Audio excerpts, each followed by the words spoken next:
All right, the Lady Buffs are outdoing the Macarena, trying to get the crowd fired up for what will be the last game of the day here at the WT Invitational on day one. We'll see West Texas A&M, the number 5 ranked team in the country, battle Fort Lewis, the Skyhawks, as West Texas A&M won its opening game earlier tonight. They defeated Adams State 8-0. Fort Lewis lost in their first game earlier this afternoon. They lost to Texas A&M Commerce 10-0. Speaking of Commerce, the Lions were able to pick up a win, a second win in our previous game against Northern State. That was 11-7, the score there. So Commerce has won 2 today. UT Permian Basin won both of their games to start the tournament off today. They defeated Adams State and also Northern State. So kind of seeing a trend here. If the Lady Buffs are able to win this one tonight over Fort Lewis, that would be 6-0 today for the Lone Star Conference. I'm Lucas Kinsey, and glad to have you with us for this final game today on the Lone Star Conference Digital Network. Jacob Johnson, the director, doing a great job for us, as well as the camera operators here for the Thunder Vision production team. Umpires out talking to both head coaches right now. For the Skyhawks, the head coach Dwight Sanders in his first season with Fort Lewis. For the Lady Buffs, Michael Mook in his third season with West Texas A&M. We'll look at the Lady Buffs and the opener today, the home opener against Adams State. It was an 8-0 win for WT. They scored 5 runs in the first inning, 1 run each in the third, fourth, and fifth innings, and did not allow a single run throughout the ball game. Only 2 hits were allowed to Adams State. It was outstanding defense as we look at the pitching numbers. Hallie Lytle credited with the win. She went 3 innings, gave up 1 hit, had 1 strikeout, faced 10 batters, and her pitch count was 31. Emily Wilson came in relief along with Emma Parrish, and did a great job for the Lady Buffs, each of those pitchers with 1 strikeout, and really it was just a lot of ground balls and fly balls hit to Lady Buff defenders. Defense was excellent as well for West Texas A&M. Offensively for the Lady Buffs, 2 hits for Brittany Rufus, 2 runs as well. 2 hits for Diana Murtha, including a home run. Diana had 1 RBI and a solo home run. Gabrielle Valforte with 1 hit. Madison Johnson, big performance for Madison Johnson. 2 hits, 4 RBI, a home run for Madison Valforte. Julie Guzman had a hit. Cheyenne Sanchez also with 1 hit. And the Lady Buffs again win in the opener, 8-0 over Adams State. Starting lineups for this one, we'll look at first Fort Lewis, who will be the visitors on the scoreboard and bat first. Their lineup looks like this. Alex Tenorio will lead things off, batting first, playing shortstop. Batting second and playing right field, Faith Sergro. Batting third will be Devers. That's Madison Devers wearing number 2. Number 36, that is Sydney Stewart. And she bats fourth at cleanup for the Skyhawks. Fifth batter and also second base, number 13, Jaden Blaze Redis. Blaze Redis. Batting sixth, the catcher, number 20, Sloan Schotten. Batting seventh, third baseman, Jaden Gilly. Batting eighth will be number 23, Kami Matsukawa. Brianna Baca will bat ninth, and Amy Shanks to pitch. For the Lady Buffs, it will be Heidi Vortherms, the talented freshman, in the circle. And her first pitch is right down the middle for a strike. Vortherms coming into this tournament 3-1, 5 appearances, 3 starts, 2 complete games, 26 innings pitched, and she has a team-leading 33 strikeouts. Second pitch upstairs And the count evens at 1-1.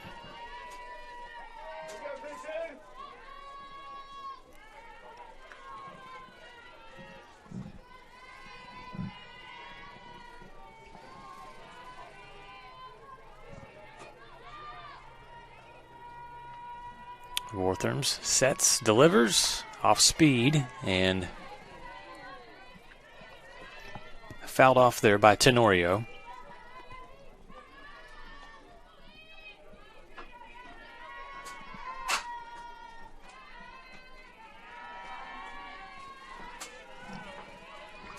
Count is 1-2. Lady Buffs infield breaks out, gets set, and an off-speed pitch dropped. Catcher will easily flip that over to first base for the first out of the ball game. Nice job by Wortherms from the circle, making it difficult for Tenorio.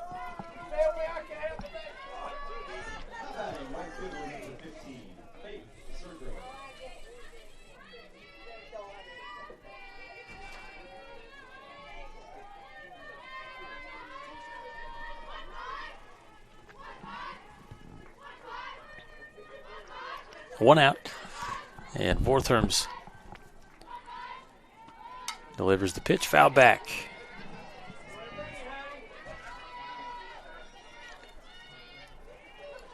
Again, Fort Lewis losing their first one today, 10-0.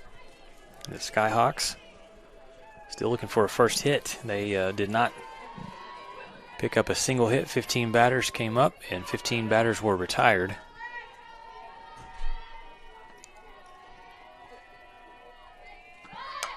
This one, bunt, foul down the third baseline. Nearly went down for the batter for the Skyhawks, number 15, Faith Sergro.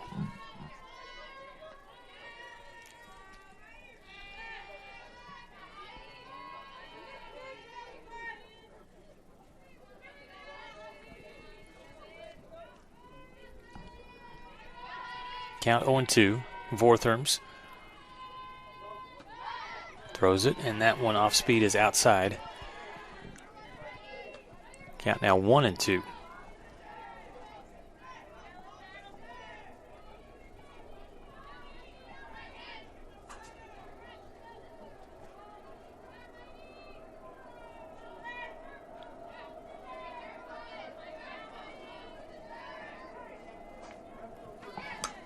This ball hit up in the air. Should be an easy play, and it is for Gerke. Shortstop makes the play. Defensively, the Lady Buffs, Rufus out in the left field, Brittany Rufus, center fielder Ruby Salzman, shortstop Megan Gerke, who just made that play there, third base Diana Murtha. Designated player to start things off will be Gabriela Valforte, second base Madison Johnson, first base Cynthia Garcia, catcher where this one is Braylon Booth, Julie Guzman out in right field, and Wortherms to deliver here. Off-speed pitch, wow, that one had Madison Devers all over the place. Guessing on that pitch. And a quick 0-1 lead in the count for Wortherms.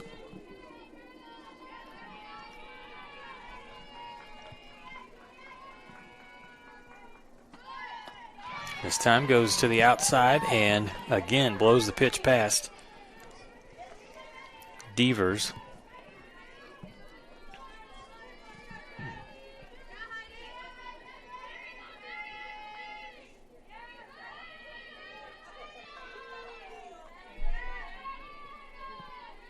Oh, 0-2. Chance for Wortherms to retire the side, but instead it'll be a hit out to right field, and the catch is made. Nicely done there for WT as Guzman gets under the ball. No hits, no runs, and no errors as we look at that one again. Contact for the Skyhawks, but nothing to show for it in the top of the first inning. We'll come back, and for the Lady Buffs, it'll be Rufus, Salzman, and Gerke up to bat. You're watching WT Invitational. Action here between the Lady Buffs and the Skyhawks. We're back with more softball after these messages. WT student athletes drink low-fat chocolate milk post-workout because it helps replenish and restore muscles quickly to their peak potential.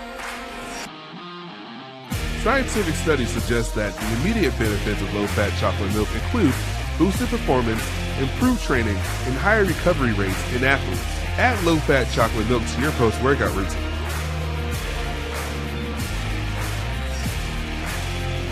Go Bucks! Jayberg Roofing has been protecting our community for 15 years. With more than 30,000 homes and businesses protected by our roofing work, we're proud of our ability to provide efficient, lasting solutions for your roofing needs. What makes us stand out from the competition is that we work for you with dedicated team members who guide you every step of the way. That is the Jayberg advantage. Quality, experience, fast scheduling, customer rewards. We have it all. Call Jayberg Roofing today for a free inspection. We are Jayberg Roofing. We are more. Lady Buffs up to bat here in the bottom of the first after a great first inning. All three batters retired. As a good, strong performance to start here for Therms.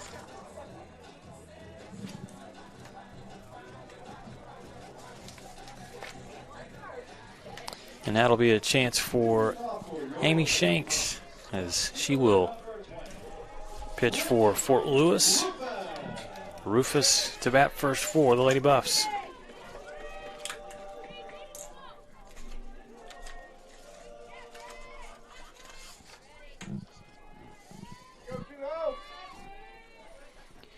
Again, Rufus. A couple of runs in the last game for the Lady Buffs in a win. An 8-0 win over Adams State. First pitch there, strike.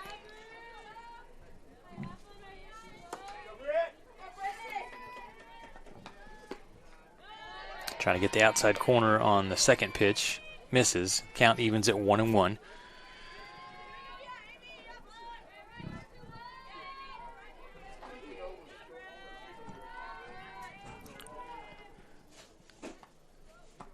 Shanks again tries to work the outside corner. Misses. Ball 2.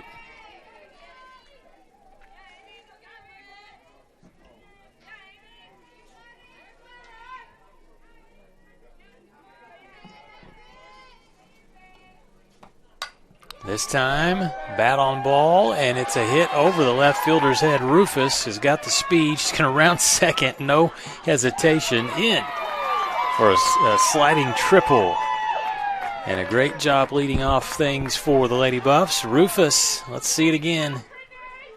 Gets the hit, and again, lightning speed around the bases for Rufus.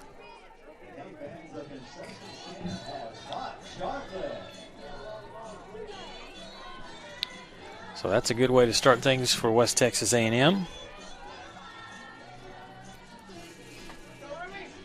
And it's Ruby Salzman that steps into the box for West Texas A&M.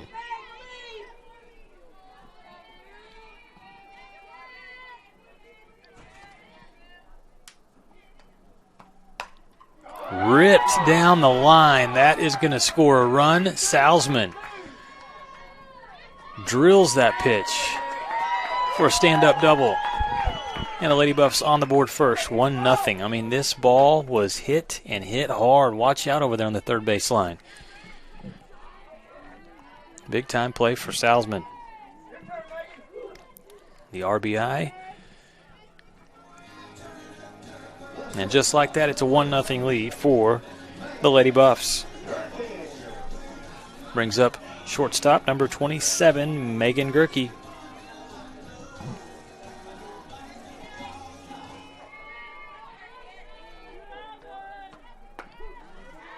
First pitch in for a strike for Amy Shanks.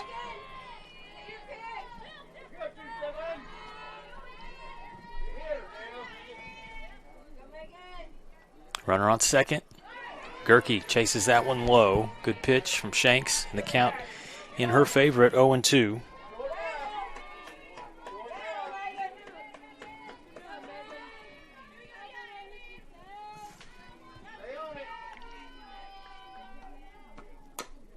Chopped foul. So it stays at 0-2.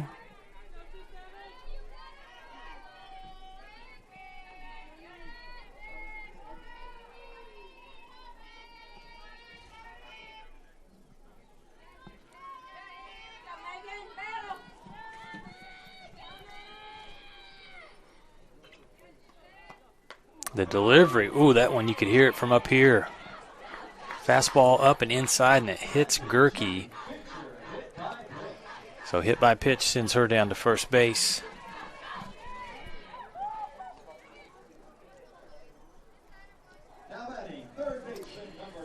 And it sends up Diana Murtha.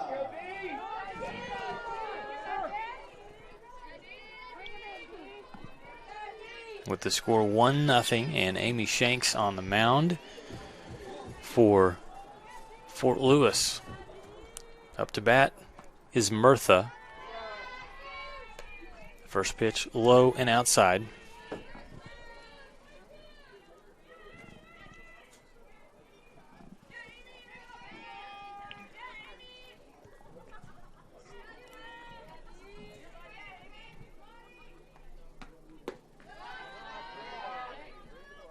Another ball. So good eye in the box for Murtha.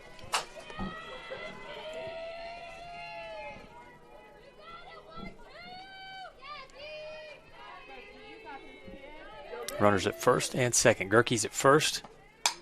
Salzman at second avoids the ball clipping her foot, and she's around to score easily. RBI, single. Runners at first and second, and Lady Buffs take a quick 2-0 lead.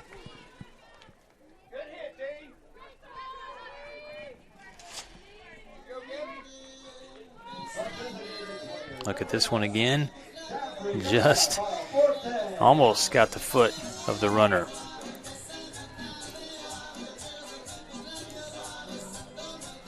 Hot start for the Lady Buffs. Off-speed pitch from Shanks that just misses, and so it's 1-0 the count. To the batter, Gabriela Valforte. Tries to turn on that pitch and fouls it to the left side.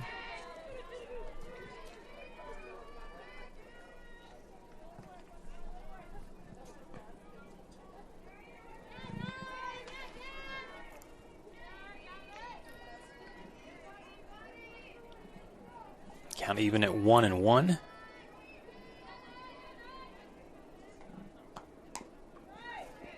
Good comeback pitch there from Shanks. And she's ahead in the count now, 1-2. Lady Buffs trying to win for what would be a 7th straight time. They're on a 6-game win streak. Only their 2nd game at home this season. And a good crowd out here today for day 1 of the WT Invitational. That one fouled back. Count stays at 1-2.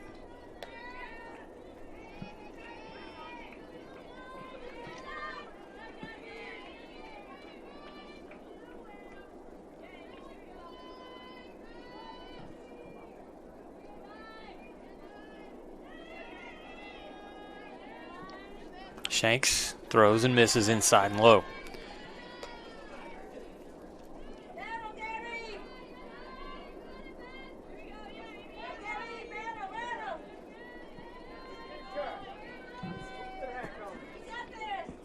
Valforte waits for the 2-2 delivery.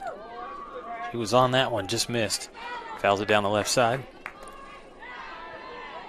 Still no outs here in the first inning. Fort Lewis trailing by 2 runs, and pitcher Amy Shanks trying to get out of trouble with the Lady Buffs having runners on first and second.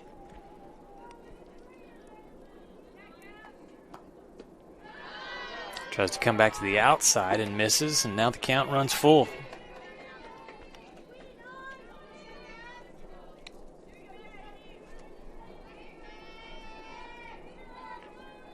Got Forte in the box, and on deck is Madison Johnson. This ball hit high out into the outfield. Should be an easy play for Fort Lewis. It is. The runners have to stay. And so a big out there. Catch made out in center by number 17, Brianna Baca. She see this one get caught up in the air.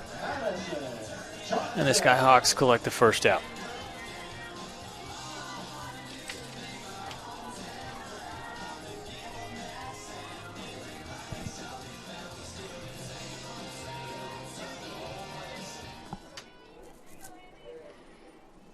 So here's second baseman Madison Johnson. Runners are going to move on to second and third. Gerke over to third.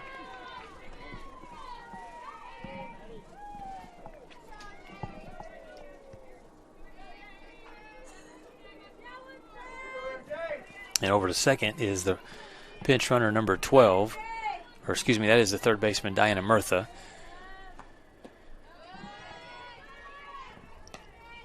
So Murtha's at second.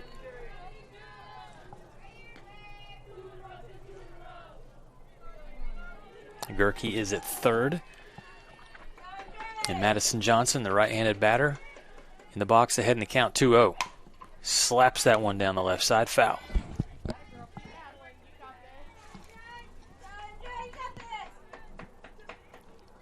Two runs on the board here for West Texas A&M in the bottom of the first.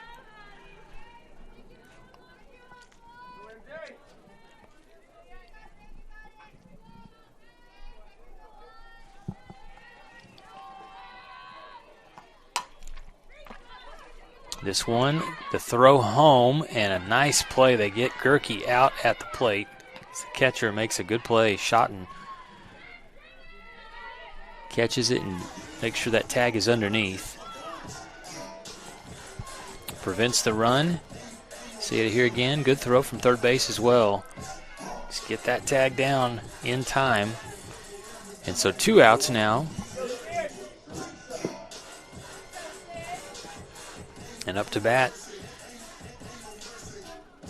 for the Lady Buffs, it will be Maddie Geidel.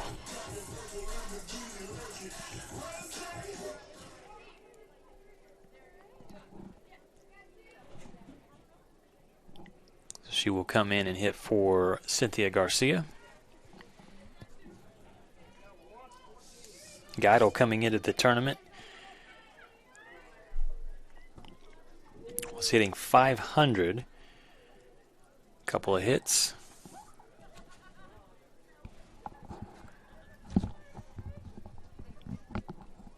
Right now, Fort Lewis, if they could get out of trouble here, an escape with only 2 runs, it would be pretty good for them. Lady Buffs trying to add to this lead with runners on the corners. Geidel shows bunt. Runner's going to advance over to second easily.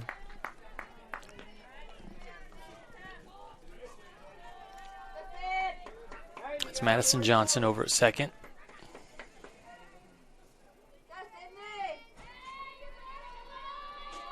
Murtha standing on third. This one slapped to the third baseman, charging, and a great stab over at first base. The catch made there by number 36, Stewart.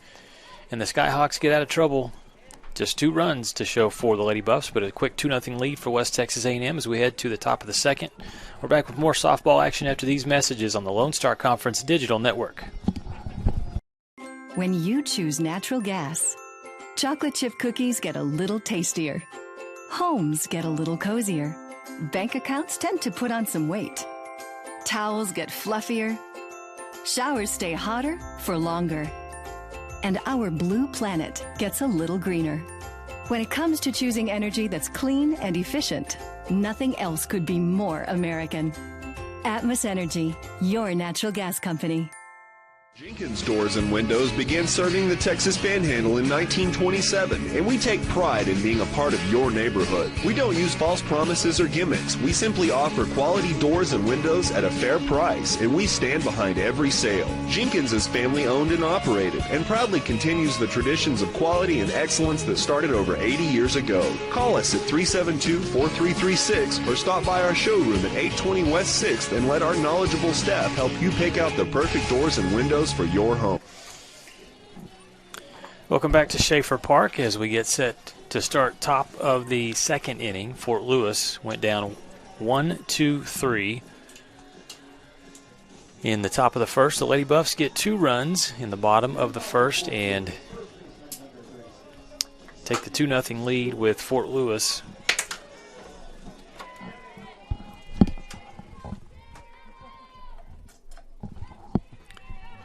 Ready to start things off against Heidi Vortherms. Off-speed pitch is low for ball 1. Again, Vortherm's just a freshman and already off to a great start for West Texas A&M this season. Number 22, the 5'8 freshman from Sioux Falls, South Dakota. Highly touted, and Michael Mook recruiting her to West Texas A&M. Felt like she could be a star. One of those pitchers that you can give the ball to and count on a lot of good things happening, Alex. Yeah, definitely a good job being able to get Vortherms out of South Dakota. Again, you got to know one of the biggest softball programs in all of Division II, Augustana University, not too far away. So a great job by Coach Mook to do his recruiting. Again, as we've seen this season, a lot of good freshman talent coming in, a lot of good transfer talent coming in. Again, Gerke at short, Murtha at third. Again, both transfers coming in. Braylon Booth behind the plate, also doing a great job in the transfer portal for WT, along with the freshman class that's incoming. Great things to see so far for these new recruits in. All right, the pitch from Vortherm's a little high there, so she's behind in the count 3-1. Alex, glad to have you back. The Texas A&M Commerce Northern State game, 11-7, Lions get the win. Gotcha. Northern had the lead 5-1, and then seven runs from A&M Commerce in the 5th inning. How about that? Yeah, again, really just shows you how high-powered their offense can get. Just like the Lady Buff offense here, you never know when they're going to put up a bunch of runs. Again, we saw in Game 1 for WT against Adams State, 5 runs in the first. The grand slam from Madison Johnson helped put us on the board. It really can get going in a flash for both of these teams. Going to be great to see in Lone Star Conference play this year. So that'll be a walk as the ball upstairs there for Stewart. Sydney Stewart, the junior, a transfer from Trinidad State Junior College. She moves over to first. Fort Lewis still looking for their first hit of the day. Yeah, again, perfect game for Texas A&M Commerce through 5 innings. Alyssa LeBlanc, 15 up, 15 down. Again, the bottom third of the order didn't even get a second at bat. 7, 8, and 9 only got to hit once. This one popped back. Booth chases it, but it hits the net. Goes foul. On the bright side here, though, if you're Fort Lewis, you did get somebody on base already, so no chance for back-to-back perfect 5-inning games or 7-inning games for Fort Lewis. So potentially could see some momentum going again. Sometimes it only takes one. Seen a lot of 2-out rallies start that way. It really just depends. You know, it just takes one hit and then a second one and then a third, and then you can really start putting runs up on the board. Here's Jaden Redis. She'll try to bunt one down. The throw to second, perfect from Murtha. How about that play? You think she's going to throw it over to first? No way. She was going to get that lead runner out at second base. Nicely done. And again, we said it in the first game. Very impressed as we look at this replay with both Murtha and Gerke, your players over at third and shortstop. Yeah, again, the 2 transfers coming in. Murtha, Gerke, and Johnson, all the main fielders that are going to have to make throws and plays, all have very strong arms, very accurate, don't make too many errors. It's going to be great to see these 3 young ladies flying around the infield this season. Yeah, you certainly saw it a lot last season, Alex, and it continues to be a look for West Texas A&M. Michael Mook's teams are going to play solid defense. You're going to have really good pitching, but behind the pitching, the defense just as important. Yeah, that's one of the things that Coach Mook wants to emphasize with his defense is limiting errors. You know, you don't want to make unforced errors and give the other team opportunities to put runners on base and potentially bring runs across to score, just because that's something that you like to avoid as a team. You don't want to give up freebies. Again, the 2 things that I feel that most teams want to limit are errors and walks. You want to make the other team put the ball in play, but you want to make them find gaps to where your defense can't get to it. If they're just hitting holes, they're hitting bloop singles, there's not too much that you can do about that. Sometimes you're making them execute at the plate, and that's what they're doing. But if they're hitting ground balls right at you, you're missing throws, you're not throwing strikes. Those are things that you can control as a pitcher or as a defense that as a coach, you'd like to see those things limited on the score sheet. So 0-2 count here for Vortherms. Throw is outside. And so the batter stays alive, number 20 in the box, Sloan Schotten, 5'5" junior from Norman, Oklahoma. I'm sure you're pretty familiar with that place. There you go. We talked about the Sooners earlier in the first game, the Lady Buffs. That was pretty cool back in October when they got a chance to face off against defending Division I national champion. How about that pitch from Vortherms? Sits down the batter. And what I've already seen early in this one from Vortherms is she has a lot of off-speed pitches that can be pretty nasty for hitters. Yeah, that's something that I've also noticed as well. She used that in the game against Oklahoma. Again, she did pitch against OU. Again, that game in Norman at their home stadium, rocking crowd. The place was absolutely packed. I believe it sold out within the first week of tickets going on sale. What an experience for the freshmen, right? 100%, and not even just the freshmen, but some of the juniors and the sophomores as well. Again, the chances of Gerke or Murtha or Booth behind the plate, playing in front of 4,000 or 5,000 people potentially, outside of some of the people that were playing in the national championship game. That's something you don't get very often. And you're playing top level talent. Great experience for them, and it'll do wonders for them this season. All right, Gerke flips it over to Madison Johnson for out number 3. The Lady Buffs get out of the inning. No trouble at all. And so the score is 2-0. We look at the good defense right here. It's what you want Vortherms to do. Put it in play. Let your defense do the work just like that. And we'll step aside. Be right back after this timeout on the Lone Star Conference Digital Network. This is what a new heart valve looks like. This is what a bypassed artery looks like. And this is what a repaired aortic aneurysm looks like. The BSA Heart and Vascular Team is here to help you live life to the fullest. From our state-of-the-art cardiac technologies to our dedicated heart specialists, our goal is to help you take the very best care of your heart so you can enjoy everything else that matters to you. BSA for life. 80 years, the Lone Star Conference has been committed to excellence. What began in 1931 as a 5-team conference has grown to 18 institutions spanning 4 states. And while membership has changed, the pursuit of athletic success and academic excellence has never wavered. 119 national championships, over 2,000 All-Americans, and nearly 300 academic All-Americans. Celebrating 90 years of success, this is the Lone Star Conference. Lady Buffs lead 2-0 as we head to the bottom of the second inning. West Texas A&M defensively, again, getting the job done. No hits allowed and no runs to Fort Lewis. Lady Buffs get 2 runs in the first inning off 3 hits. They left 2 runners on base. That would be the only thing that Coach Mook would like to clean up, but it's been a great start here for West Texas A&M. In the home opener, they win easily 8-0 over Adams State. Now over Fort Lewis, looking to continue to do good work over another RMAC opponent. To pitch, Amy Shanks. Leading off for West Texas A&M is Braylon Booth, catcher, transfer from Abilene Christian University. Lucas Kinsey, along with Alex Kipfer, Thunder Vision production team, giving you outstanding work throughout the day. Our director, Jacob Johnson. Good pitch.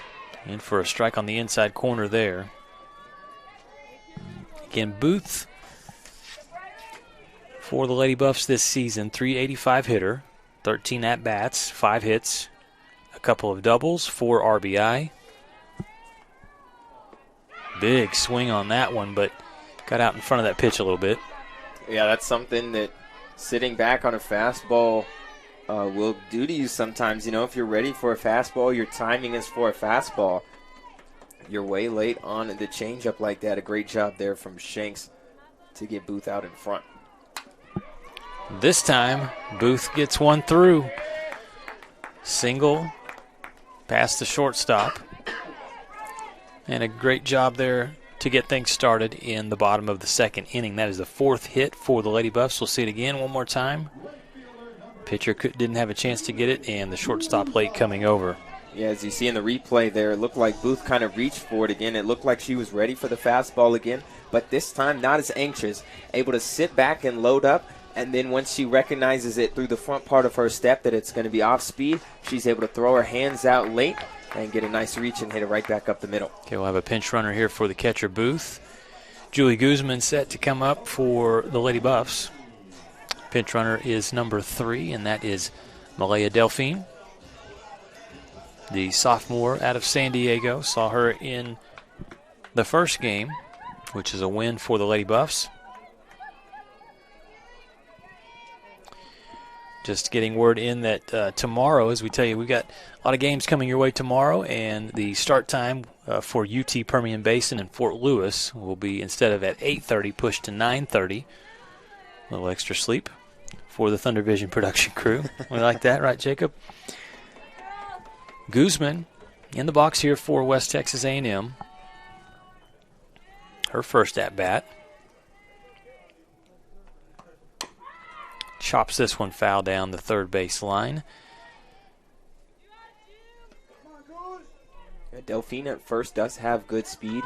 Would not be surprised to see some sort of hit and run to try to work out some early signs or try to execute things early in the season here to be able to use it later in the season when it could potentially be needed in the Lone Star Conference tournament or the regional tournament. That one's a strike. Guzman in the win over Adams State. 1 at bat, 1 hit.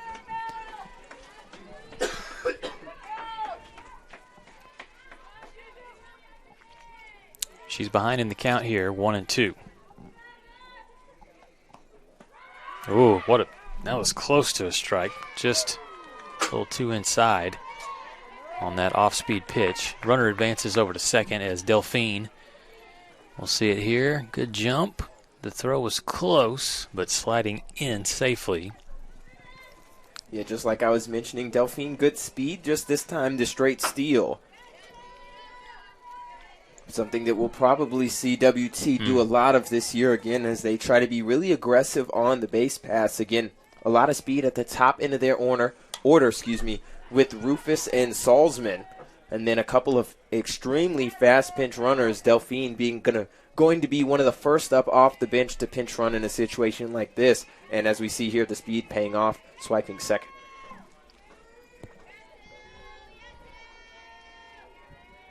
Here's a delivery from Shanks. Watch out over there.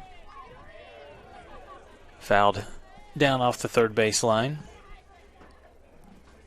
If the Lady Buffs are able to win this one, Alex, you would have a clean sweep today for the Lone Star Conference. How about that? UTPB with a couple wins. Commerce looked very impressive in both of theirs.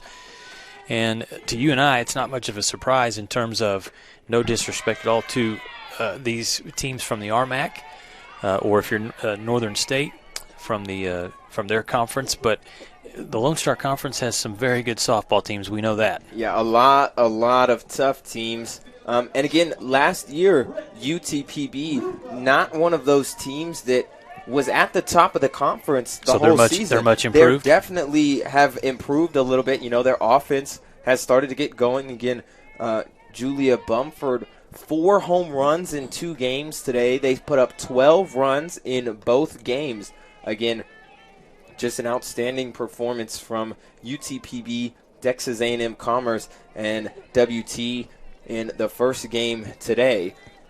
So it's going to be exciting to see what Lone Star Conference play is going to be like for WT and Commerce and UTPB this season. Again, UT Tyler, ranked the preseason number 1 team in the nation, picked to win the Lone Star Conference as well. Texas A&M Commerce, as we saw last season, lost to WT in the regional championship to go to the Elite Eight and the national tournament.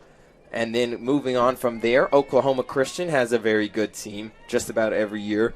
Angelo State and Lubbock Christian are going to be tough just about every year. So there's going to be a lot of competition for not only the top seeds. This ball slapped to the first baseman. Good play over there for Fort Lewis. Made by Sydney Stewart. And for Rufus, that was her first time in the box where she did not get a hit. Went 2 for 2 against Adams State. Her first at-bat here in the first inning was a triple that she smashed over the left fielder. This time, not able to get on base. But a great leadoff hitter, Brittany Rufus, already this season. Yeah, very, very dangerous. Isn't always gonna hit for power, but the speed threat out of the box, the biggest thing that you have to worry about, because if you bring the infield too far in, and she does end up slashing and pulling back and swinging hard, it's not only safety hazardous potentially for some of the infielders, but it just puts you out of position sometimes. And that's kind of like the double-edged sword you've got with Brittany Rufus starting in the leadoff spot.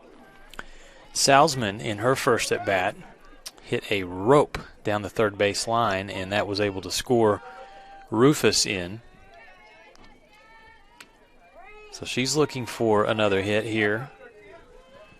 With 2 outs, bottom of the second, and this one will not get down. It'll be an out to the right fielder. Good play out there for the Skyhawks. And the Lady Buffs unable to score runs in the second inning. So look at the replay there. The hit out to right field and the catch made. So that will take us to the top of the third inning. Lady Buffs lead 2-0. You're watching the WT Invitational.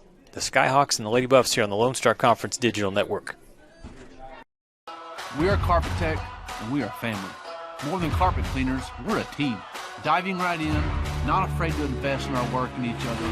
We're killing it day in and day out, never shrinking from a challenge. Our people are 1 part passion, 1 part grit, and about a zillion parts awesome. And we are always looking to add to our family. So what are you waiting for?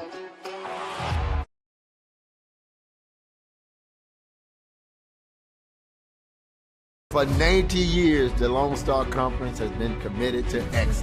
What began in 1931 as a 5-team conference has grown to 18 institutions spanning 4 states. And while membership has changed, the pursuit of athletic success and academic excellence has never wavered. 119 national championships, over 2,000 All-Americans, and nearly 300 academic All-Americans. Celebrating 90 years of success, this is the Lone Star Conference.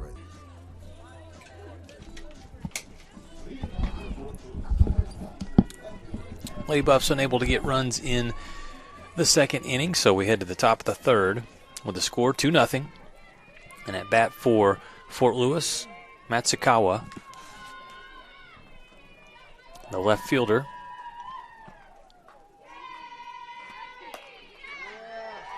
First pitch in for a strike from Vortherms. Looking at Vortherms through 2 innings. Couple of strikeouts, 1 walk. She's faced 7 batters, and pitch count is only at 23 pitches to this point.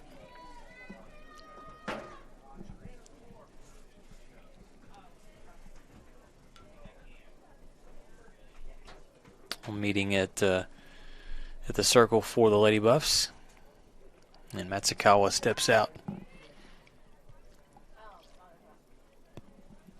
In day 2 tomorrow will start at 9:30 in the morning, and it'll be Fort Lewis. They get the last game here, and then they get the early start tomorrow against UT Permian Basin. The Falcons had the first 2 games of today's Invitational, and they will start off tomorrow. UTPB faces Fort Lewis and then comes back with Adams State. Infield playing in. Now Matsukawa will step out.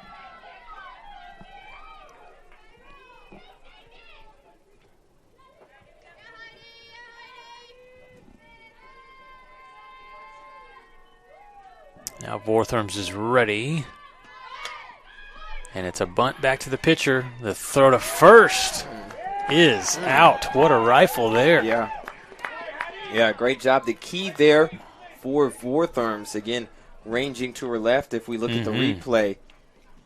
Not an easy throw here. To her right. As the ball ranges to her right, Murtha does a good job of letting it go. And then the stop and the plant of the back foot allows her to stabilize herself, not throw off balance, and throw a rifle to first. So good mechanics by the 2 freshmen. Definitely good mechanics. Fielding her position very well. That one fouled backwards, and the count quickly goes to 0-1. to number 17, Brianna Baca, sophomore from Pueblo, Colorado, a transfer from Otero Junior College. Baca got a lot of work in the outfield earlier today against Texas A&M Commerce. A lot of balls hit out her direction, some of them out of her reach, but all of the ones that were in her reach, she did a great job of getting underneath and making a nice catch. Solid defensive work from Baca yesterday, or earlier today from Baca. However, not as much at the plate. Again, only got one at bat, I believe, due to Alyssa LeBlanc just shutting down the Skyhawks in the circle. We'll see how she does here. Yeah, Commerce had pretty good pitching in both of their wins today. This one going to be hit to the shortstop. Gerke is able to make the throw to first for the out, so still no hits for Fort Lewis. Almost got through there as Murtha took a stab at it. Good concentration from Gerke to keep her eye on the ball and make a good throw over to first for the out. Yeah, two good defensive plays from the Lady Buffs so far here in the top of the third. Something that you can expect to see from them all season long. So that sends up for the Skyhawks the shortstop, number 8, Tenorio. Alex Tenorio hits this one high to center field, and Salzman will get underneath it, make the catch easily for the third out. No runs, no hits, no errors in the top of the third as we see the replay on that one. Hit high to center field, and Salzman can of corn there for the Lady Buffs.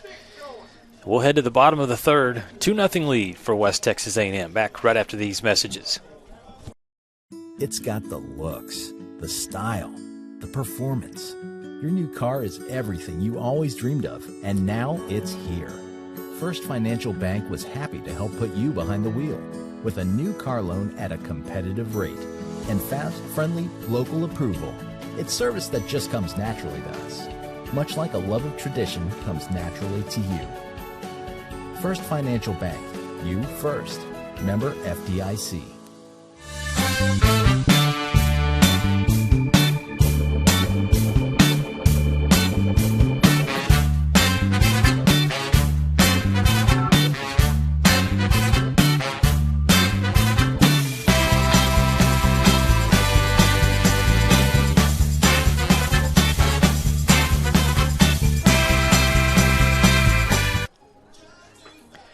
Lady Buffs, again, playing outstanding defense. They have yet to surrender a run through the first game against Adams State, 8-0, and into this one, which they lead 2-0, going into the bottom of the third. And again, we go back and look at the games that were played last week for the Lady Buffs, the 5 games in 2 days in Lubbock. 32-2 was the score in favor of the Lady Buffs against Chadron State, Fort Lewis, Colorado Christian, Colorado Mines, and UC Colorado Springs. So dominant performances of late here for WT. See if they can get the bats going a little bit more here in the bottom of the third with Megan Gerke up. Watches that one go by. Low for ball one. Gerke against Adams State. Did not collect a hit. Did have an RBI, though, and scored 1 run. Walked once.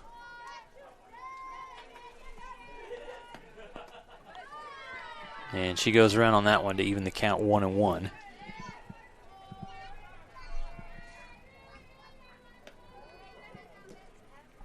was a good day for the WT baseball team as well, and their win over Cameron. Home Lone Star Conference opening game for them. They did have 2 home games 2 weekends ago. However, those non-conference. But the home conference opener against Cameron, 12-5 victory for the Buffaloes. They're back tomorrow at 1 and 4. Okay. And then 1 o'clock on Sunday. So a lot of action on both diamonds this weekend. That's right. That's right. Here's a pitch from Shanks off speed that Gerke watches. Falls low. Count evens at 2-2. So early in the season, Alex, but you've seen the WT baseball team, and obviously they're up in the top 5 as well. They're ranked number 5 in the country. look to come back and have a strong season just like last year, you think? Yeah, definitely. Again, last year, their biggest strength was their pitching. But then towards the end of the season, that became their biggest weakness. Again, a couple of injuries to some key players. They lost some arms, didn't have as much depth as they usually would have, and ultimately it cost them. They lost to Angelo State in the regional tournament, who went on to lose to Wingate University in the national championship. Again, Angelo State, however, was absolutely loaded with talent as well. It's going to be interesting to see how they bounce back this upcoming season. Again, Josh Elvire, right fielder for Angelo State, Division II National Player of the Year a couple years ago. He's gone, lost a couple of big arms as well. Chance that some of them got drafted. As Gerke draws ball 4 here, a good job for the leadoff batter for WT. But again, it's going to be interesting to see WT having to revamp. Again, they are keeping a lot of talent, but losing a lot of bigger names that they had that contributed to them last season. Just kind of like the Lady Buffs are here. Again, National Player of the Year in all of Division II, Shannon McBroom, no longer here. She graduated, moved on as a graduate assistant at the University of Memphis, helping their softball team. So great to see Lady Buff alumni doing great things. And we're going to see who's going to be next to fill their shoes, as we got a lot of good talent in this season so far. One of those talented players is in the box right now, Diana Murtha, third baseman. 1 hit in this one, so 1 for 1, an RBI for Murtha. Runner on first is Gerke. 1 out, no outs. And that pitch is also out of the strike zone for ball 2. As Gerke walked over to first, battled as she was behind in the count. Came back, though, and forced Shanks into extra pitches. Already 43 pitches for Amy Shanks, but only 2 runs allowed. And that may be changing at this point. This ball hit deep and out of here. She gone. Home run for Diana Murtha. Reverse broadcasters jinx like we were talking about earlier. What a shot from Diana Murtha. Again, she hit one in the first game as we saw her power one out into right center. This time, absolutely crushes this ball. Well, you know what Wonder Woman's real name is, right? It's Diana. Hey, I'm not going to say that there's any, comparisons or anything, but there might be some similarities. Again, great defensively and a great job at the plate thus far for Murtha. Again, has power, hits well for average, and fields her position. You can't ask for much more if you're a coach. So just like that, it is 4-0 West Texas A&M, and it sends up to the plate Valforte. Big swing, and she misses on the first pitch from Shanks. I think she was trying to copy what Murtha did in the last at-bat. Just unable to get a hold of that one, but not like Valforte does not have the power. Again, saw her crush many a balls off the top of the batting cages over the big wall in left field. Only a matter of time before she gets going this season as well.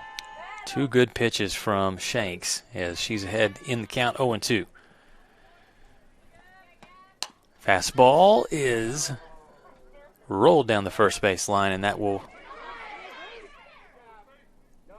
not be an out. The ball was dropped, and so good hustle and a strange play there. It looks like Valforte just running to first base. Okay. Ball not secured by Stewart at first. And which is tough when you're trying to make the tag, I guess. Yeah. So an unfortunate play for Fort Lewis. Wow. Yeah, and it was also even closer.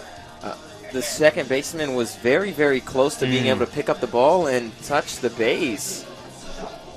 However, just unable to do so. But it looks like we might have an appeal maybe.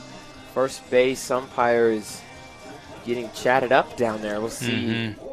Maybe he's going to try to argue Valforte ran out of the baseline. I'm not exactly sure. Well, they're bringing Nikki Warren on to pinch run here for Valforte. Umpire still giving an explanation. Yeah. Yeah, I'm not sure if he's trying to argue that Valforte ran out of the baseline because, I mean, she did try to avoid the tag a little bit, but it is kind of discretion to the umpire if she's out of the baseline. Right, whether you go inside or that. Yeah. It's really just going to depend. I really don't know. It's a tough call.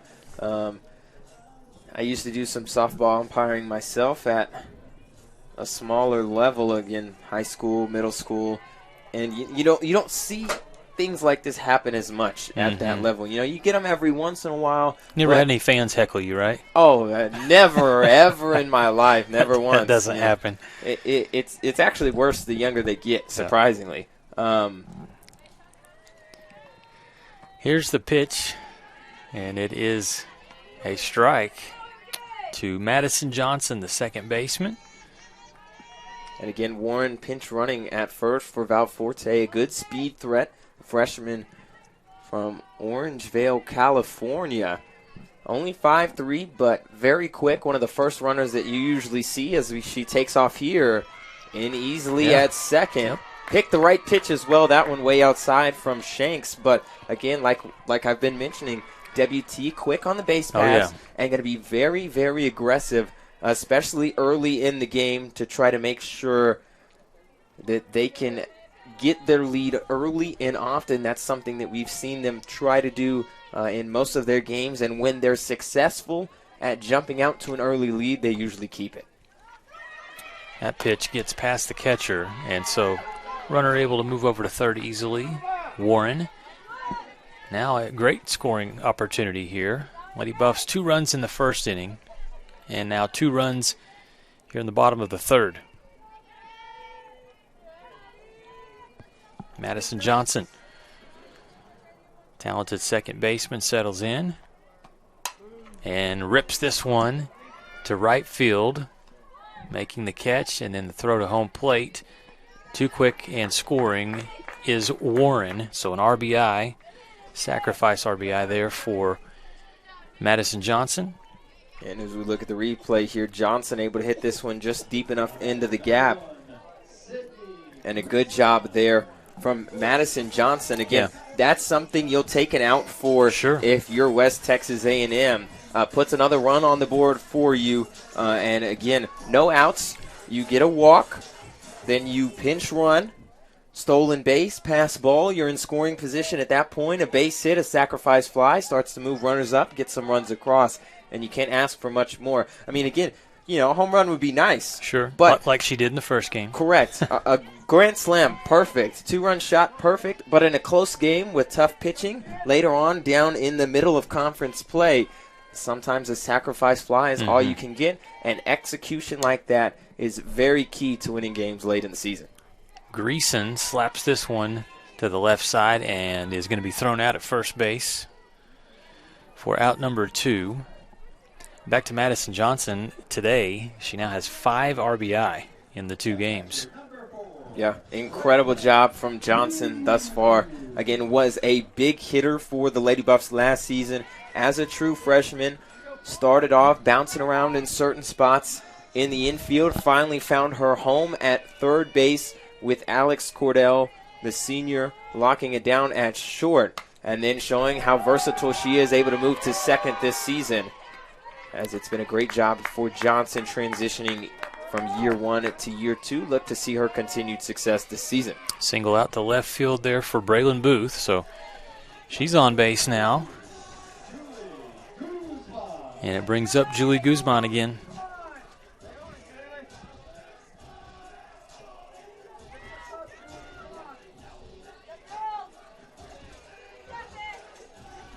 As Amy Shanks is now giving up 6 hits, 4 earned runs, 5 total runs.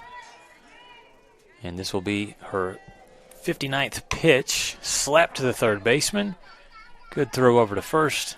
And that's how the inning will end for West Texas A&M. They collect 3 runs, though, and pick up 3 hits as well. 1 error for Fort Lewis. That one you see there. Good play for the Skyhawks. They have some work to do, though, as Fort Lewis trails 5-0 headed to the top of the 4th. You're watching WT Invitational right here on the Lone Star Conference Digital Network.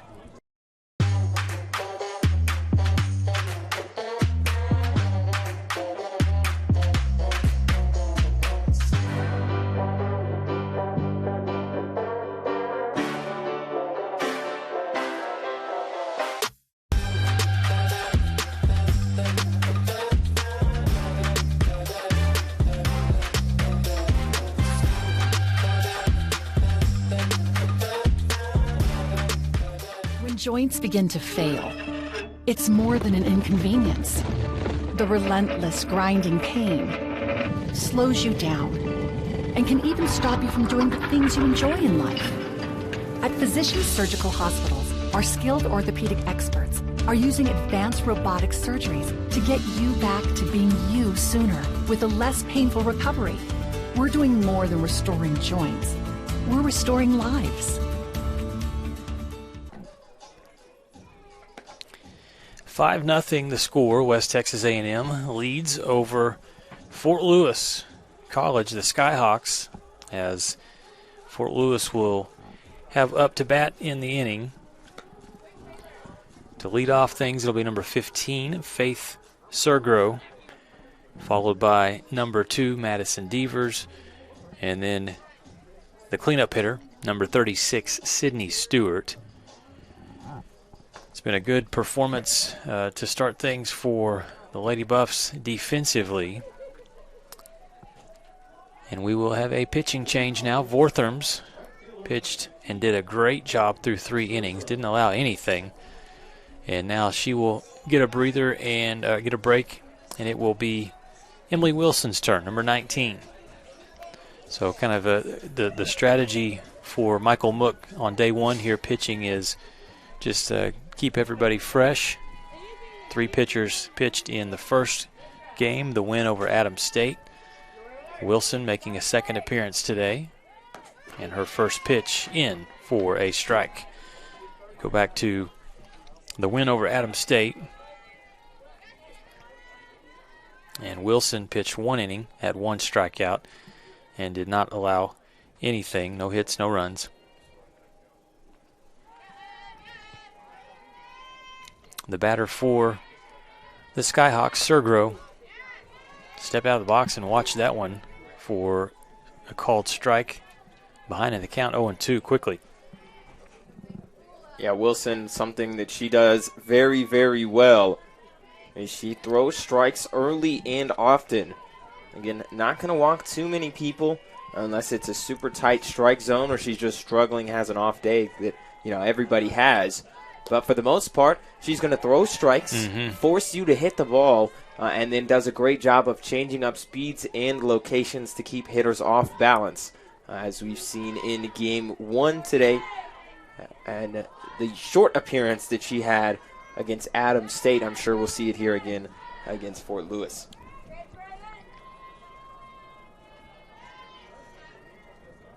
Wilson will step back here.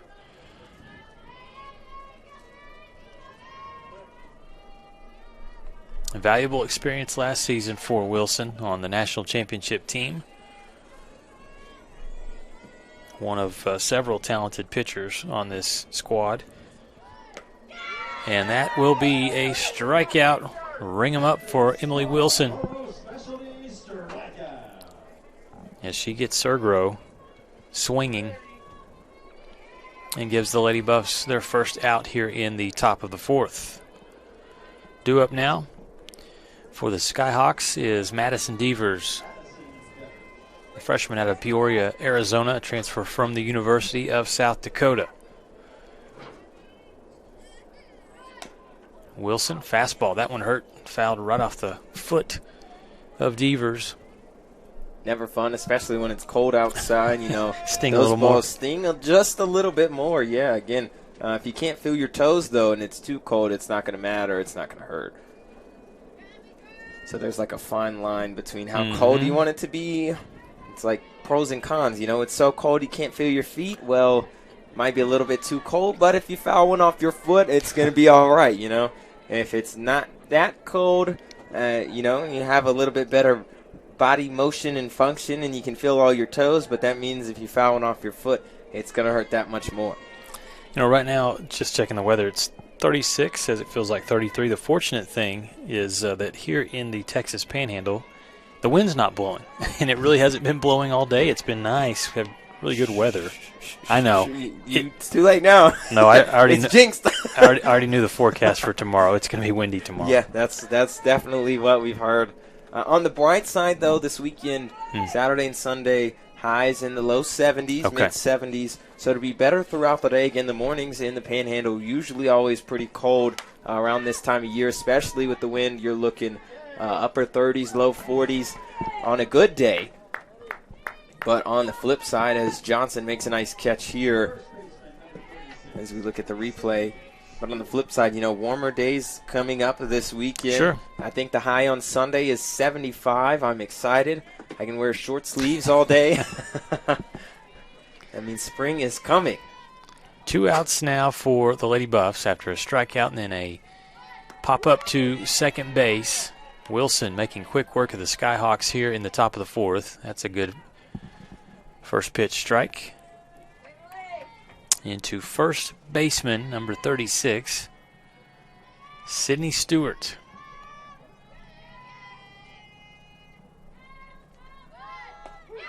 Thought about it and then watched that one. Good pitch. That's tough. Moving. Yeah, that's really, really tough there from Wilson. Again, the only time that somebody tees off on that pitch is if they're expecting it, and that is never. So great job there from Wilson. And again, off speed, wow. Another strikeout for Emily Wilson. So the Lady Buffs continue to play outstanding defense.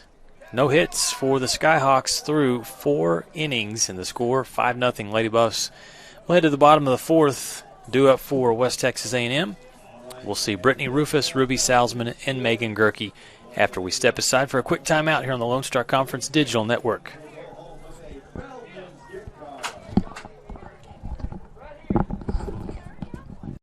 For 90 years, the Lone Star Conference has been committed to excellence.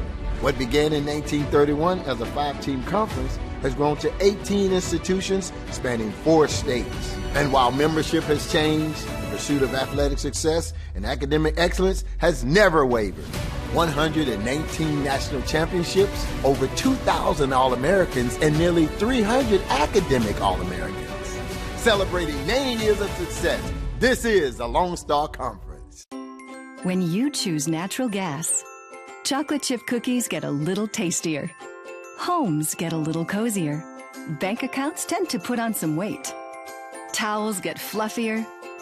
Showers stay hotter for longer. And our blue planet gets a little greener. When it comes to choosing energy that's clean and efficient, nothing else could be more American. Atmos Energy, your natural gas company.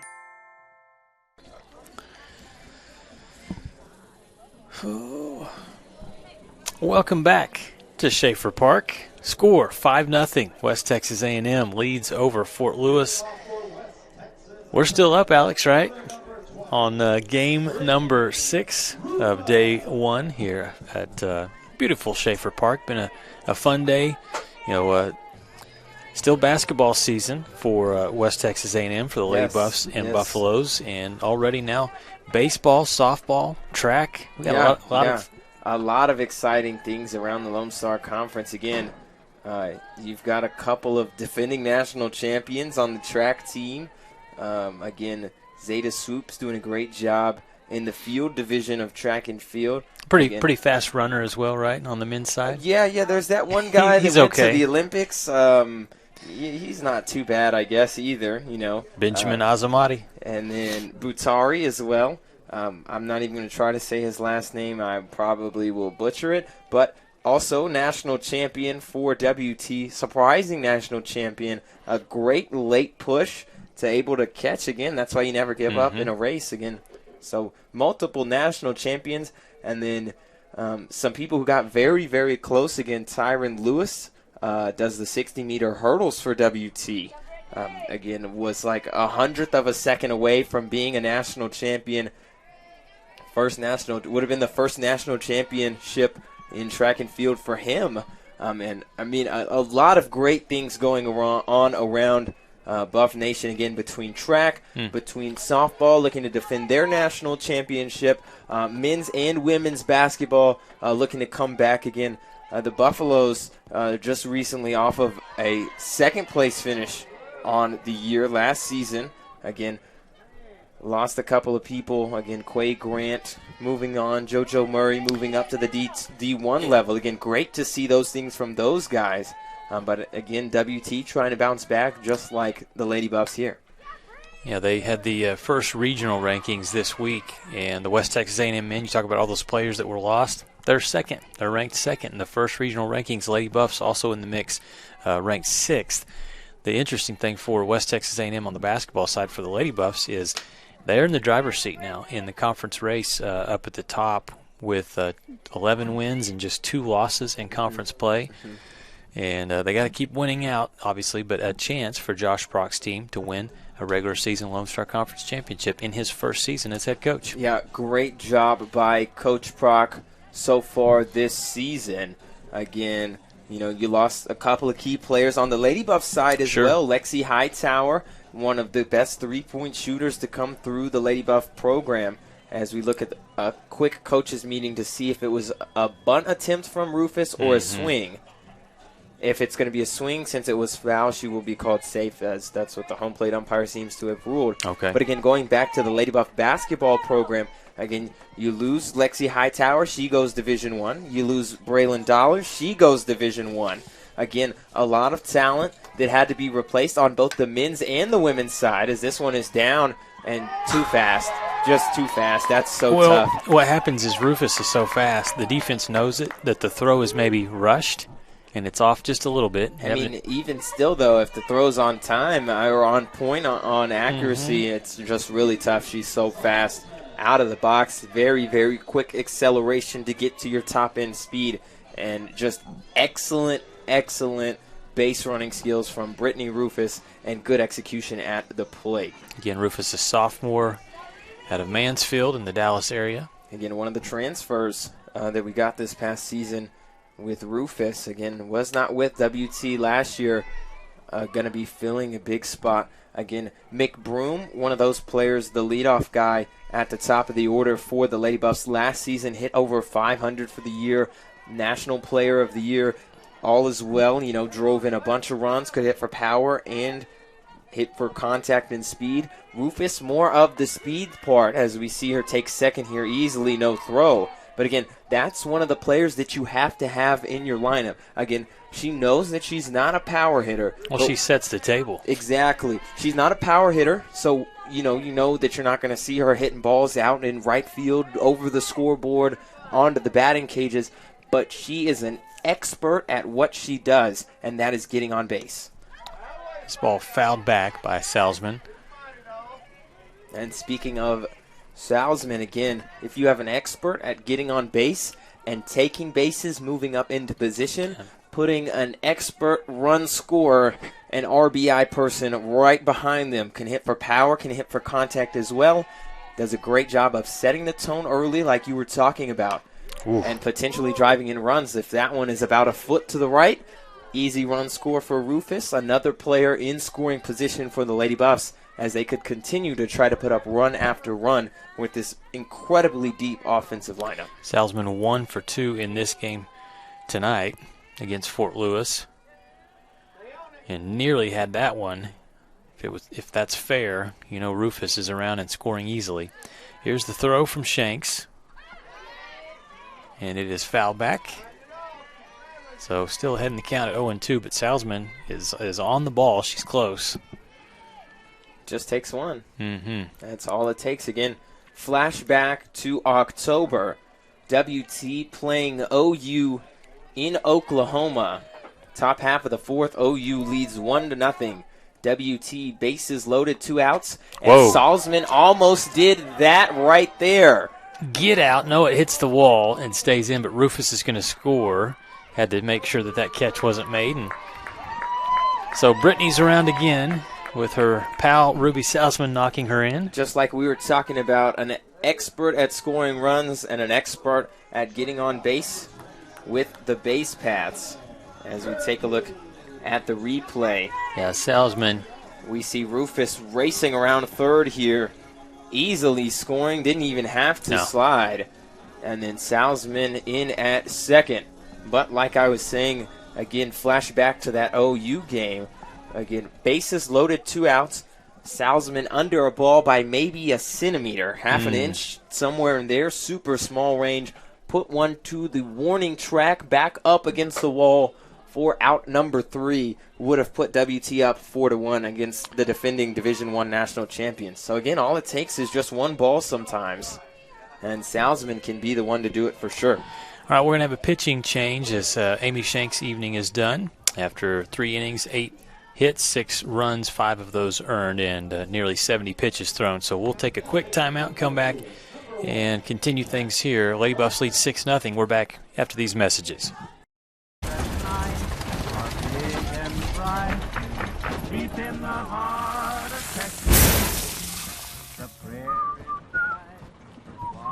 Bud Light, proudly brewed in the heart of Texas.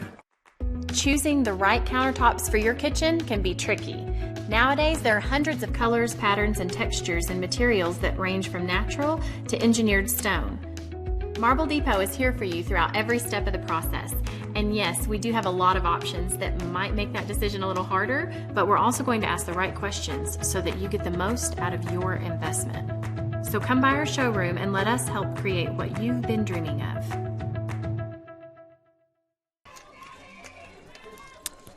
$6-0 lead for West Texas A&M after Salzman hits one deep left field off the wall. Gets Rufus in to score again. Rufus 2 for 3 tonight. Salzman 2 for 3. Up to bat for the Lady Buffs, Gerke, who does not have a hit yet. She does have a walk, though, and 1 run. Hit by a pitch in the first inning, walk in the third. So now Gerke a chance maybe for an RBI, with Salzman standing on second base. Lucas Kinsey alongside Alex Kipfer, Thunder Vision production team, who has done a tremendous job throughout the day today. This is the 6th game of day 1, WT Invitational. Busy day. That pitch in for a strike. New pitcher for Fort Lewis. You're going to like this name, Alex Cat Rodman. Yeah, good name. Started at second base in the game against Texas A&M Commerce. Definitely one thing that is pretty cool as a broadcaster, you get to see a lot of cool names. Oh, that's right. You never know what you're going to come across. Some very challenging ones, however, I will say that. You get to work on your pronunciation, that's for sure. We've tried hard today. This ball hit, and it's going to drop. Some trouble there, miscommunication for the Lions.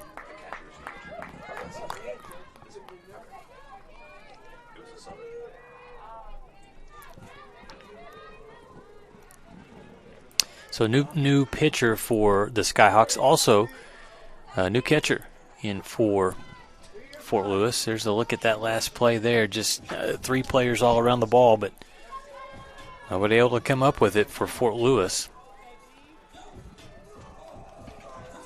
So it looks like I have an update. Yeah. The catcher now, Madison Devers, okay, was the designated player now coming out into the field. Okay. Substitutions in softball can get very complicated, so we like to try yes, to they keep can. the folks updated at home. Yes, they can. So Gerke is on first. Salzman stands on second. And Diana Murtha, who hit a bomb earlier, is back up to bat for the Lady Buffs.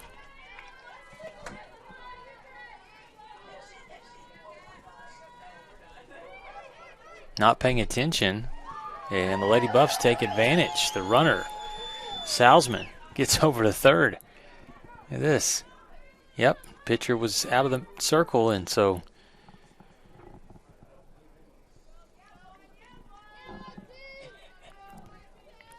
good play for the Lady Buffs offensively. Catnap from the pitcher allows the runner to move over. Yeah, heads up, base running again, like we've been talking about. The Lady Buffs going to be aggressive. That pitch in for a strike from Rodman. Again, coming into the weekend, played 8 games, 20 stolen base attempts for the Lady Buffs as a team. 16 of 20. Not too shabby. 75% on stolen bases. If you're Coach Mook, you got to like that number.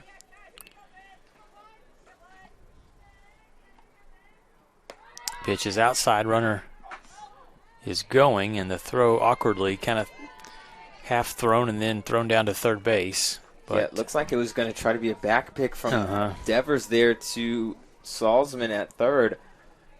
But Salzman paying attention, didn't get too far off third base. A good job there. 2 men in scoring position for the Lady Buffs. Count 3-1.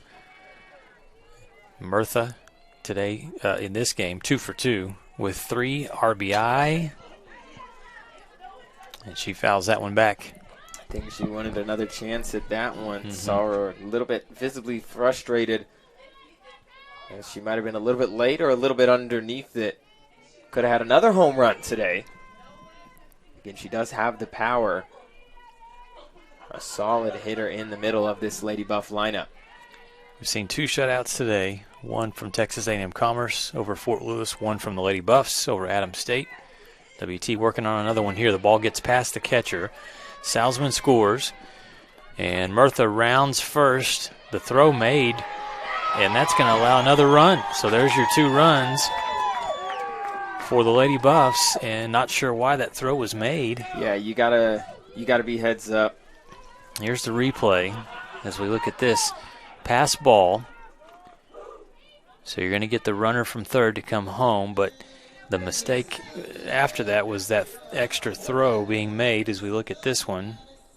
Right here, you just can't make that throw and risk the runner getting home. So it's 3 runs for the Lady Buffs here. Looks like we might have a pinch hitter, pinch runner potentially.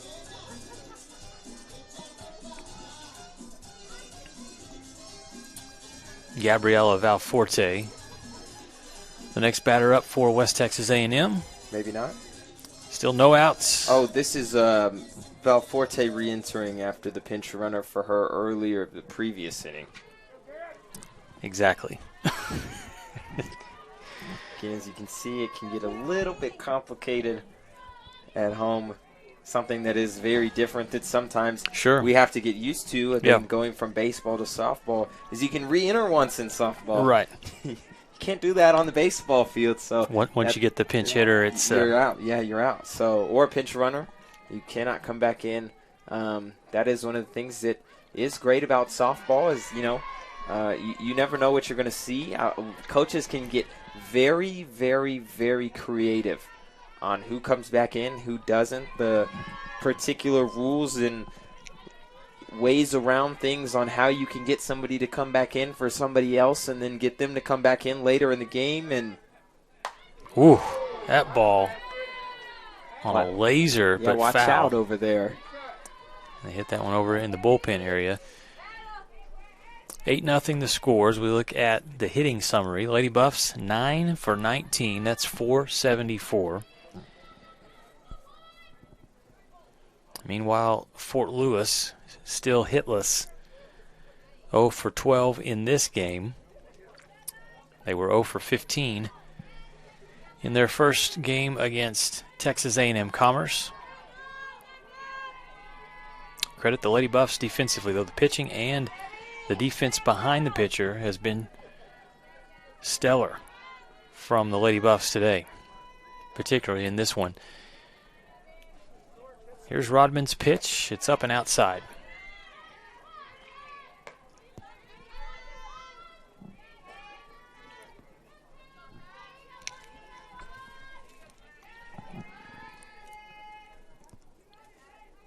One out, correct? Yes, 1 out and big swing, but that's going to be a strikeout as 2 outs now. Yep, they got Valforte to chase that ball outside on the off-speed pitch, and that will bring up Madison Johnson. Again, that is the one tough thing as a hitter. Again, you see all of your teammates hitting the ball, putting it over the fence, into gaps, running around the bases. You want a piece of that, right? Yeah, you get a little bit too over-anxious at the plate. You chase some pitches, you sit early on a fastball, and you end up getting a changeup, and then things like that happen. It's something that happens that you see a lot more to younger players. Again, Valforte, only a sophomore, something that she'll be able to learn from and grow over time. To be able to sit back and wait when you're up, 8 runs, 10 runs, 4 runs in the first inning, something that will really help you out later on down into conference play, and be able to have better success against top-end pitchers that are going to be able to change up speeds and spot locations wherever they need to. Again, Valforte has had great success so far, but again, sometimes you get a little bit anxious. You see your teammates hitting the ball out. Again, Murtha 2 home runs today. Johnson a home run. Balls being put into the gap. Runs being scored. Things like that happen sometimes. Here's the pitch, and close but outside for Rodman. The count goes to 2-1 to Madison Johnson. Fielder's choice in the first inning.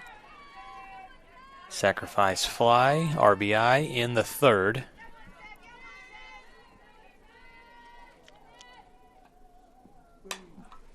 She's going to hit this one high and in play, but not able to make the catch in foul territory. Was the first baseman, Stewart. Good effort. But it sets down, and so Johnson stays alive. Count at 2-1.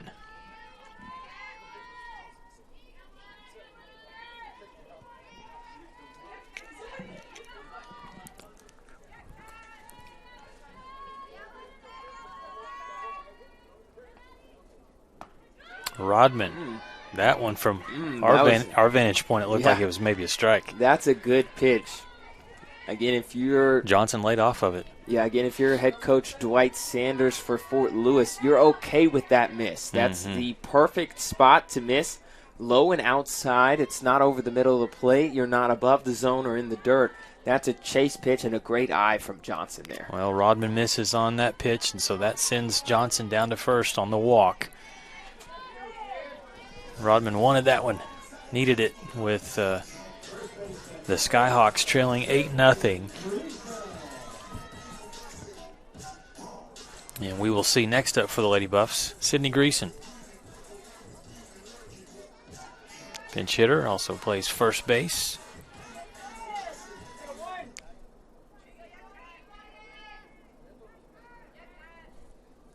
Runners at first and second now for Greason. The pitch from Rodman is low for ball 1.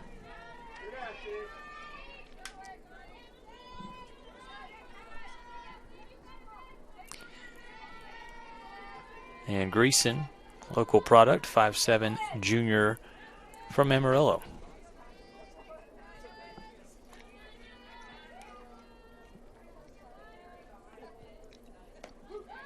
That's in for a strike right on the outside corner. Evens the count at 1-1.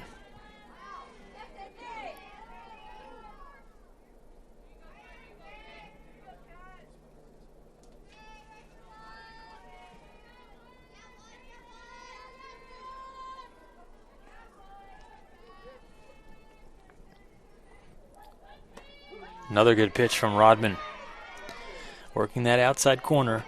Greason, again from Amarillo, played her high school ball at Amarillo High School, Lady Sandy.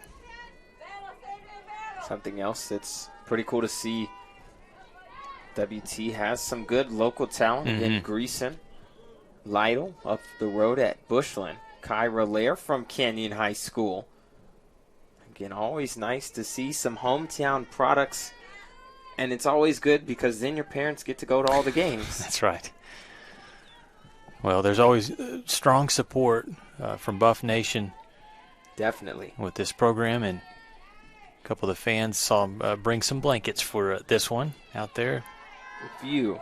They're used to it at this point, they are. However, though. Yep. Cover yourself up out there. Sometimes I wish we would play, in like, we were from Florida, and it'd be like 70 all the time. Yeah, I can deal with that. I'd rather deal with some rain than negative weather. You never know what you're going to get out here in the Texas Panhandle, Alex. This ball from Greason hit in foul territory, racing over to try and get it, but unable to make the catch. Was the shortstop.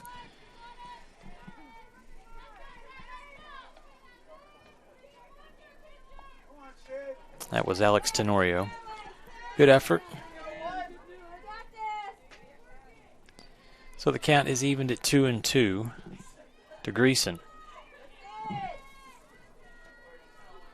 Yeah, we'll see if Greason is aggressive here. 2 outs, 2 runners on, 1 in scoring position. Took a slap at it and fouled it back. Yeah, again, that's something that the Lady Buffs have done well and usually do pretty well over the past year or two. Is when they're in a 2-strike count, they're usually pretty good at least fouling off one pitch or getting on anything that's close in the zone. You don't see too many people go down looking. I would rather you go down swinging on a pitch than sit down watching one go by.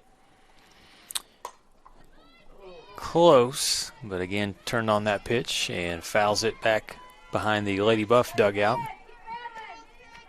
2-2, Rodman battling from the pitching perspective there for the Skyhawks, and then battling in the box for the Lady Buffs is Greason, who's going to come out on top.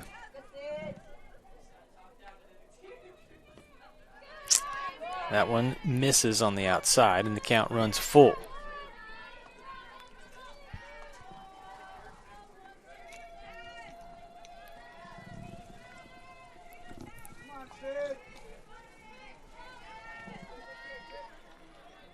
Greason looking for her first hit in this one tonight.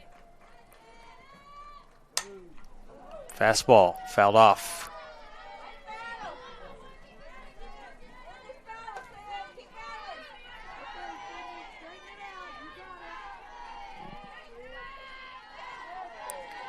Rodman now through this one inning here in relief.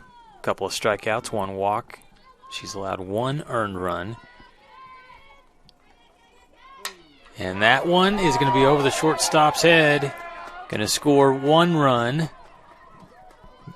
Greason with a stand-up double. The RBI.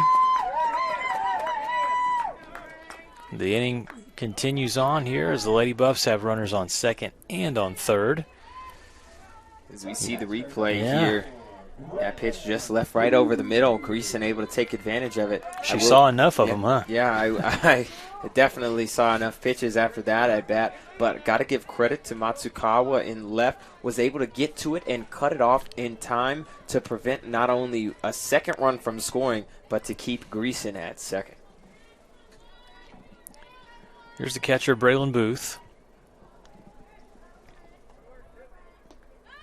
First pitch low. Good block from the catcher, Devers.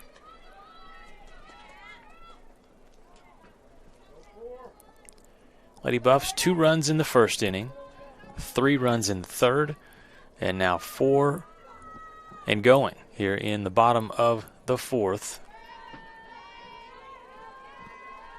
where it stands a 9-0 lead for the number 5 ranked team in the country. Pitch from Rodman, foul.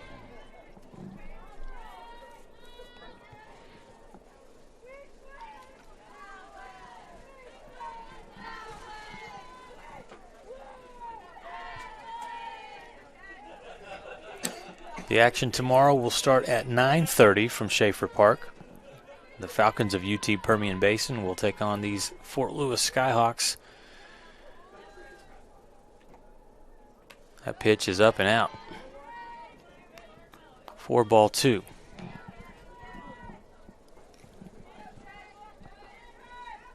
Again, a walk wouldn't be the worst thing in the world here if you're Fort Lewis. Again, you have first base open, and with 2 outs, a force at any base makes it a lot easier for your infield. Whereas instead of having to potentially make a throw all the way across the diamond, you can just step on third, you can step on second, If it's, hit right back to the pitcher, you can throw it home. Again, you got a lot of options, and a walk would not exactly be the worst thing here if you're the Skyhawks. Rodman struggling with her control a little bit right now as the count runs to 3-1. Booth. She's swinging. She is swinging, and that pitch may have been a ball. It was inside. Yeah, I think that one. She got her to chase a little. Yeah, across the line, the batter's box on the inside part of the plate. But again, hey, I mean, if you're early enough on a pitch and you turn on it, you have your hands out in front, and then you power through the ball. An inside pitch like that for a good hitter can be very dangerous. Yeah, that was ball 4, so Booth will toss the bat behind her and head down to first base. Base is loaded. And it will bring up Julie Guzman.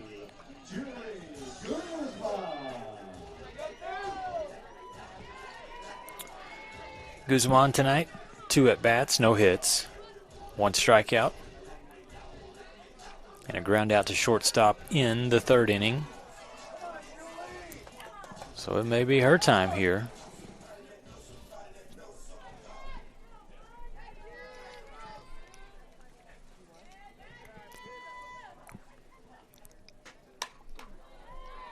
Well, she's definitely trying to put some runs across. That's she for is. Sure, not shying away, not looking to wait for any balls. She's ready to go. Big swing. Yeah.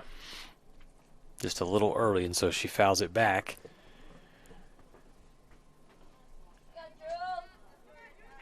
And again, coming into the weekend series, Guzman team high 4 doubles. Mm-hmm. So good speed, good power from Guzman. And again, a chance to drive in some more runs here if you're the Lady Buffs.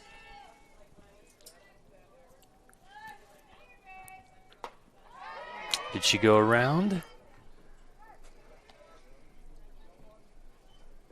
They say she did not. Close, but held up, and so the count evens at 1-1.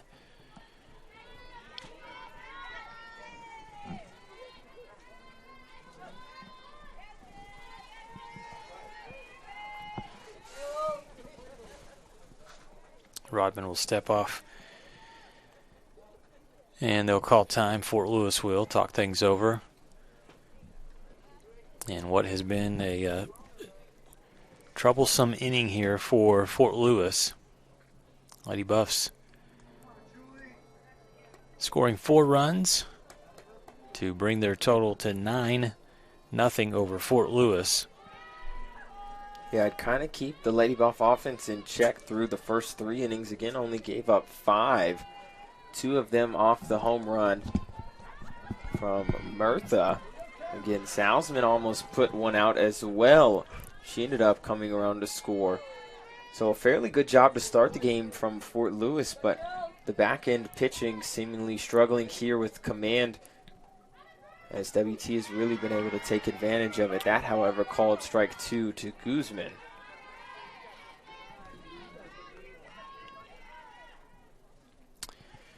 So Rodman ahead in the count now. 1 ball, 2 strikes.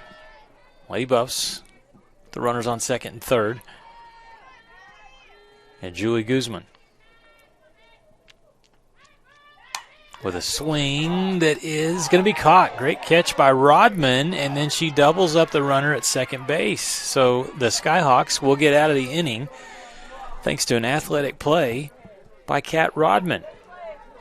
First to make the catch, and then to be able to make the nice throw back to second. We'll take a timeout, come back, and it'll be Fort Lewis up at the plate. They trail 9-0 here at the WT Invitational. Back after this.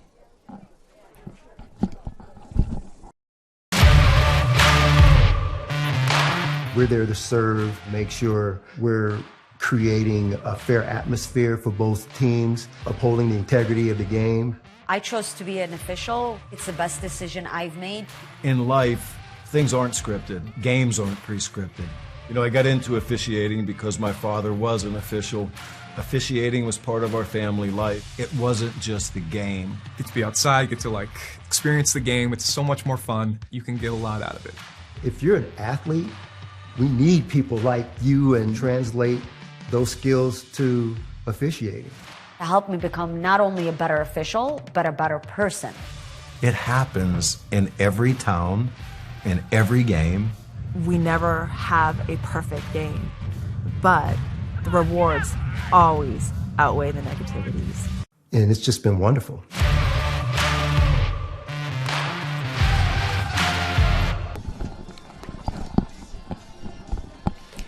Nine 0 the lead for West Texas A&M. 2 runs in the first, 3 runs in the bottom of the third, and 4 runs in the bottom of the fourth. As you look at the team hitting summary, WT hitting .455 in this one, 10 hits, had a 22 at-bats, 3 walks, 3 strikeouts, 5 extra base hits. Meanwhile, the Skyhawks, they are looking for their first hit not only of this game, but their first hit of the day, as they have faced 2 really good pitching teams, first in Texas A&M Commerce in their first loss of the day, 10-0, and now here to the Lady Buffs, as we will see the third pitcher for West Texas A&M, Emma Parrish, will come on and try to close this one out for the Lady Buffs.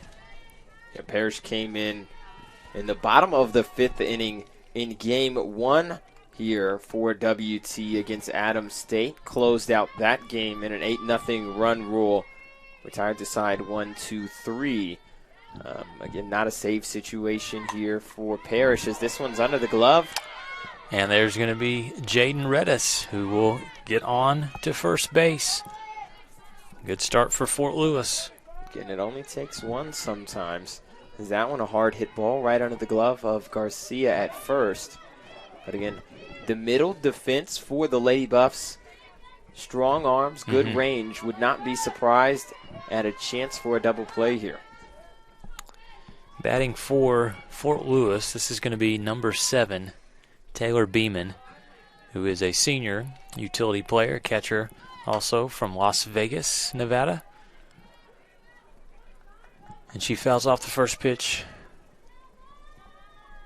Third base side, 0-1 the count.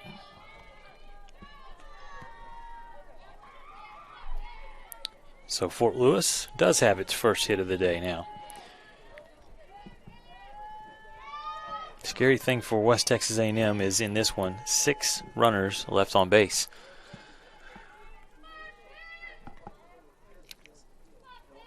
Parrish, fastball, it's fouled off. So she's ahead in the count, 0-2. Hard throws from number 16, Emma Parrish. Freshman pitcher from Frankfort, Illinois.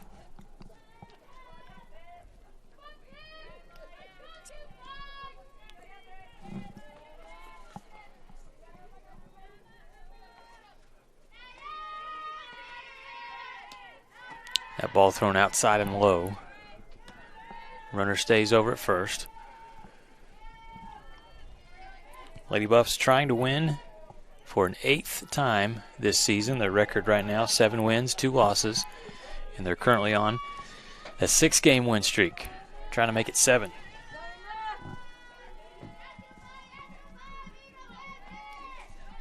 Good pitch. Fouled off again. Battling up there. And if the jersey number is correct, that actually at the plate is Katie Pipple, number 25. Live stats showed it was Beeman, but wearing jersey number 25 should be Pipple. It was a junior infielder. Here's the delivery from Parrish. Tried to get her to chase it upstairs. Batter stays off, though, and the count evens at 2-2.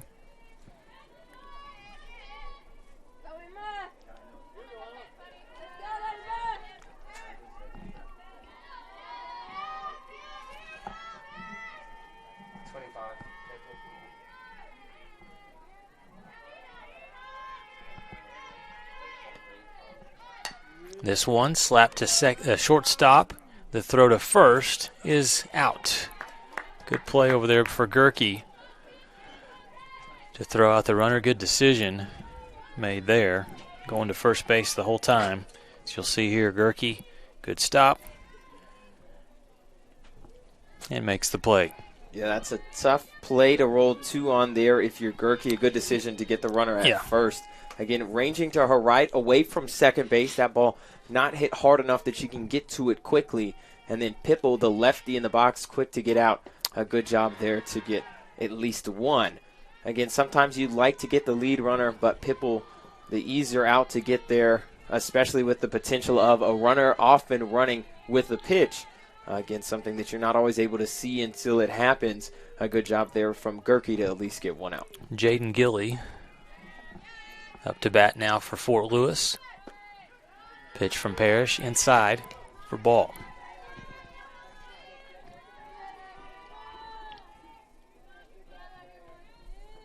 Gilly, third baseman from one of my favorite towns in Arizona, at least from the name, Alex. Surprise, Arizona. Right? Yeah, that's a good one. That's another thing that's pretty interesting. Again, seeing a bunch of different players from different places. The names of their hometowns are always pretty cool. You never know what you're going to get, but a great play there from Gerke once again. A great throw, and then an even better stab over at first base by Cynthia Garcia. As we look at the replay here, this one chopped back up the middle, just past the outstretched arm of Parrish. And look at the dig. First baseman Garcia, that was not an easy play to field over there on the bag, but she did it. And now with a runner on third, Lady Buffs, 2 outs. And 1 out away from what would be their second run rule victory of the day.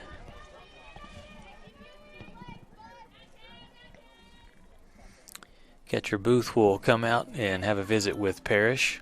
Make sure she's got everything ready for what the Lady Buffs hope will be the last batter.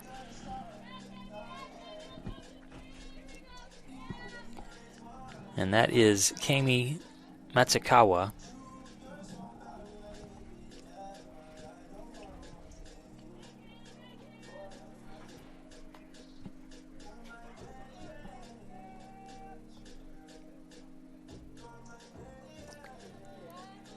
Umpire comes out, tells Booth, let's get this show going again. And so with the count 0-1,